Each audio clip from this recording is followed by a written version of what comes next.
সাত সকালে দক্ষিণ চব্বিশ পরগনার বাসন্তীতে হাড়হিম করা দৃশ্য, কাটামুন্ডু হাতে নিয়ে থানায় আত্মসমর্পণ যুবকের।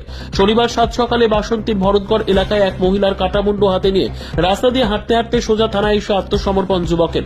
গোটা ঘটনায় চাঞ্চল্য এলাকায়। স্থানীয় সূত্রে জানা যাচ্ছে, নিজের বৌদির গলা কেটে মুন্ডু হাতে করে নিয়ে রাস্তায় হেঁটে হেঁটে থানাতে এসে আত্মসমর্পণ যুবকের।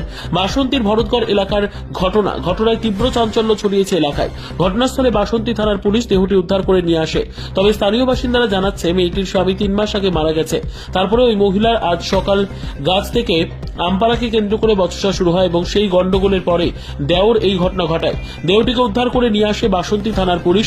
গোটা ঘটনার তদন্ত করছে বাসন্তী থানার পুলিশ।